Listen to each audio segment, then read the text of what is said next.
I am sitting at my small kitchen table in the same apartment I've lived in for 32 years, holding the stack of papers that just rewrote the rest of my life. House deeds. The house my only son, Marcus, bought with every single dollar I managed to save in almost 7 decades of living.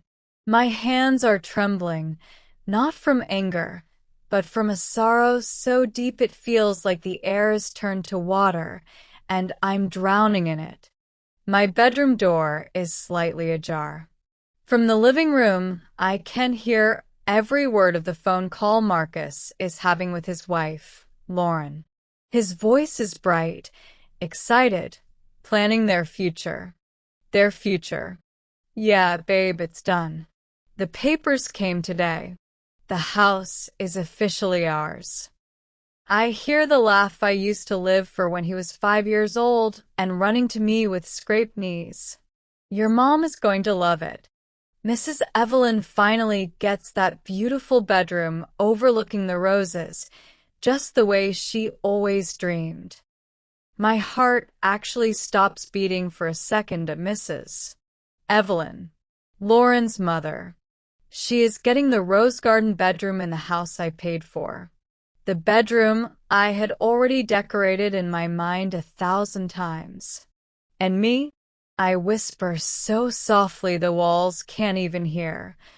Marcus, what about me? He keeps talking, oblivious. No, baby, we already decided. Mom's fine in her apartment. You know how she is, always something to fuss about. This way it's peaceful. Just us, the kids, and your mom. A real family. A real family. The words land like ice picks in my chest. I am the woman who raised him alone after his father disappeared when he was 3. I am the woman who worked 30 years as a hospital clerk, double shifts, night shifts, holidays, so he could go to college without loans. I am the woman who sold my own mother's wedding ring, who never took a single vacation, who ate oatmeal for dinner so he could have new shoes. And now I am not part of the real family. 6 months ago, he sat right here at this same table with those big brown eyes that still melt me. Mom, we found the perfect house. 4 bedrooms, huge backyard, great schools.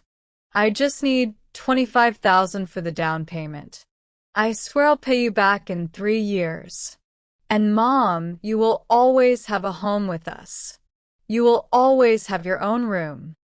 I wrote those exact words in my diary that night because I couldn't sleep from happiness.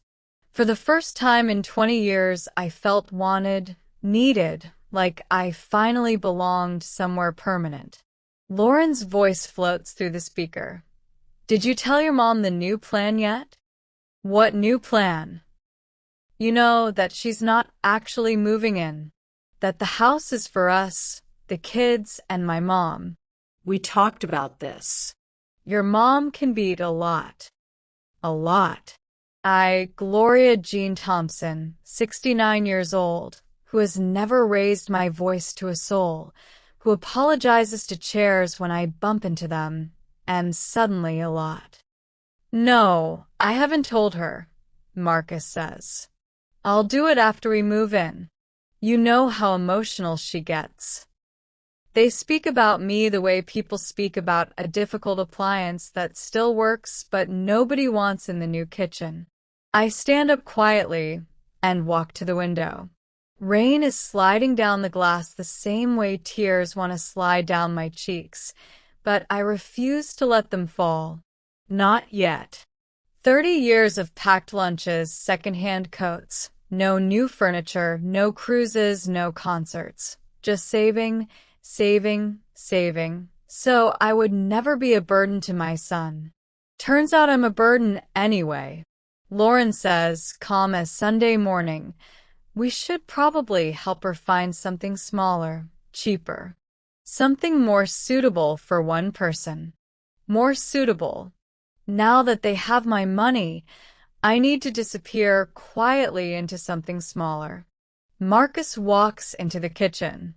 I sit back down fast and pretend to study the electric bill. Hey, Mom. You good? He kisses the top of my head the way he has since he was tall enough to reach. I'm fine, baby. The house papers came. Yep. All signed. New beginning. A new beginning that apparently has no page for me. Thank you, Mom. Seriously, this wouldn't have happened without you. Without me, but also without me from now on. That night, I do not sleep. At 4:47 a.m., I get up, make coffee, and open the old green ledger where I have written down every penny I ever gave Marcus for the last 10 years. $3,100 when the transmission died. $1,800 for Lauren's braces. $12,000 for the twins' preschool deposit. $6,000 to clear his student loans he forgot about. $900 here, $1,200 there. And now the $25,000 down payment. Grand total, $68,400. $68,400 I will never see again. At 7:12 a.m. my phone rings. Mom, you awake? Closing costs were higher than we thought, plus movers, paint, new appliances. Could you spot us $4,000? I know it's a lot, but for $1,000 I no longer have. Marcus, when do I get to see the house? Long silence. It's still under renovation, Mom. You don't want to see it messy. And when am I moving in? Even longer silence. We think it's better if you stay in your apartment a little longer. The kids need routine. Lauren's stressed with her promotion. I close my eyes. I need to think about the $4,000. Think, Mom, you never have to think. Is everything okay? No, son. Nothing is okay. I'll call you in a few days. But the movers need the deposit tomorrow.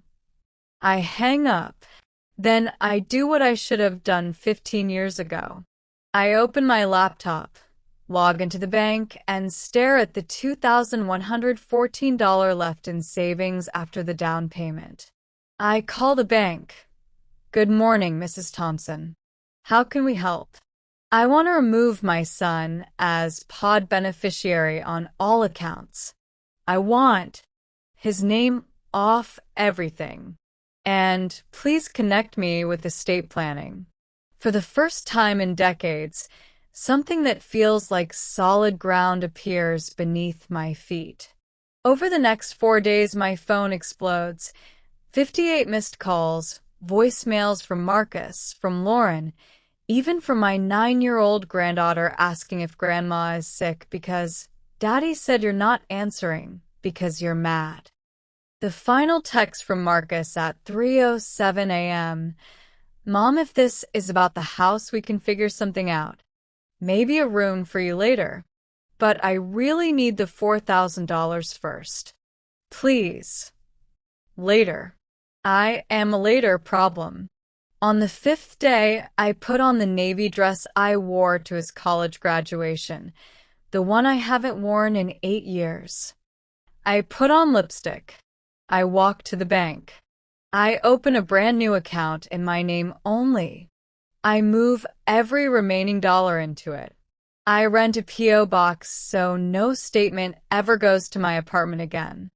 Next stop, the lawyer the bank recommended. I lay everything on the table. The $68,400, the overheard conversation, the rose garden bedroom going to Mrs. Evelyn, the broken promises. He listens without judgment. Mrs. Thompson, we see this every week. Would you like your son to inherit unconditionally, or shall we write in protections, perhaps requirements that he provide care and contact while you are living? I think about it and feel a stab of sadness that love now needs a contract, but I nod. Protections. And half of whatever is left, I wanted to go to charities that help elderly women who have been discarded by their children. I leave his office standing taller. For the first time in 25 years, I walk into a restaurant alone, order the grilled salmon and a glass of Chardonnay, and pay the $48 bill without guilt. I am 69 years old, and I have just begun to live. I still love my son with every beat of my heart. But from this day forward, not one more dollar, not one more tear, not one more piece of my soul will be traded for the hope that someday he might love me the way a child is supposed to love the mother who gave him everything. The room overlooking the roses? Someone else can have it. I am building a life where the only permission I need comes from the woman in the mirror. And today, for the first time, she looked back at me and smiled.